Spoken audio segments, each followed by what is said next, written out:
Country boy, stop scratching your Coochi Snorcher. Why become terrified that I scratched it off down there? I did not touch myself again, even in the bath.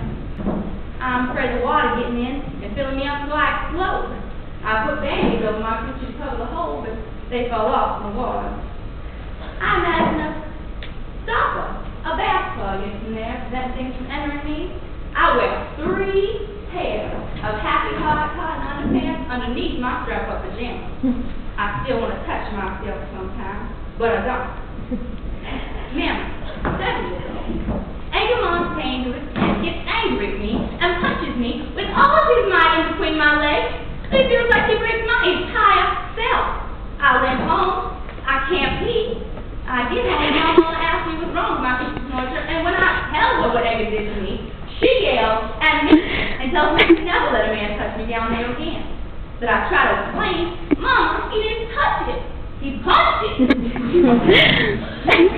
9 years old. I'm playing on the bed, and I'm bouncing and falling, and I inhale my Coochi Snorcher on the bed. Well, I made this toxic shriek noise that comes straight from my Coochi Snorcher's mouth. I get taken to the hospital, and they sew it up down there from where it's been ripped apart. Ma'am, 10 years old.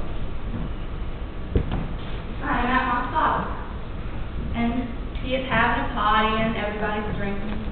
I am downstairs, and I'm trying on my new cotton wet bra and underpants. My father's girlfriend got them for me. Suddenly, this big man named Alfred comes up from behind me and pulls my new cotton white panties down and sticks his big, hard penis into my Coochi Snorcher. Well, I scream, and I kick, and I try to fight him off, and he already gets it in. My father is there then, and there's a loud, horrible noise, and there is blood all over me and Alfred. Lots of blood. I think that my Coochi Snorcher has finally fallen out. Alfred is paralyzed for life, and I am not allowed to see my father again for 7 years. Memory, 13 years old. My Coochi Snorcher is a very bad place. It is a place of pain and blood and invasion. It is a mishap zone. It is a bad luck zone. I imagine a freeway between my legs, and I am traveling, and I am going far away from here. Memory, 16 years old.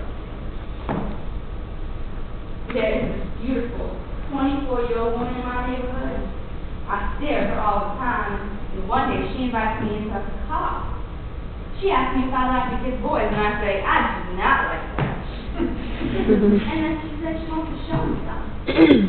And then she kisses me, so softly on the lips with her lips, and puts her tongue in my mouth. Wow. She asks me if I'd like to come over her house, and then she kisses me again. She tells me to relax, to feel it, to let our tongues feel it. Later, she asked my mama if I could spend the night with her, and my mama is delighted such a beautiful, intelligent woman has taken an interest in me. Well, I'm scared, and I can't wait.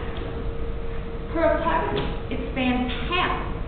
She's got it cooked up, kitchen canopies and LVs and fluffy pillows and moose lights. I decided right then and there that I want to be a secretary when I grow up, just like her. She makes the vodka for herself and then asks me what I'd like to drink, and I say, the same as you would drink.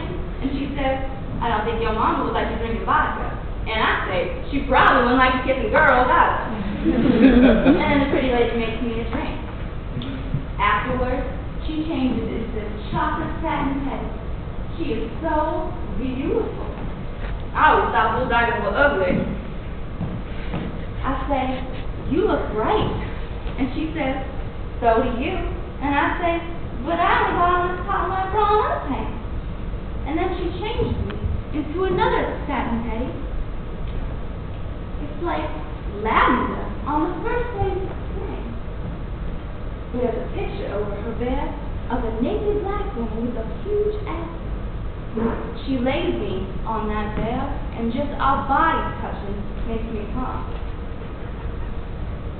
She does everything to my Coochi Snorcher that I thought was nasty before, and now, wow. I get so hot, so wild. She says, your vagina, untouched by a man, smells so nice, so fresh. I wish I could keep it that way forever. Well, I get more wild than the phone rings, and of course it's Mama. She catches me and everything. Well, I try to stay calm, and I'm breathing heavy, and I get on the phone, and Mama says, girl, what's wrong with you? You been running? And I say, no, Mama, exercise. And then she tells the pretty lady to make sure there are no boys around me, and the pretty lady says, trust me, there are no boys around here. After that, she teaches me everything I need to know about my Coochi Snorcher. She makes me play with myself in front of her. She says it's important to know how to give yourself pleasure, so you never need to rely on a man. The next morning, I'm afraid. I think I have become a butch, because I am so in love with her. She laughs at me, but I never see her. I realized later that this woman was my unexpected, surprising, and completely politically incorrect salvation. She managed to raise my sorry-ass Coochi Snorcher into some kind of heaven.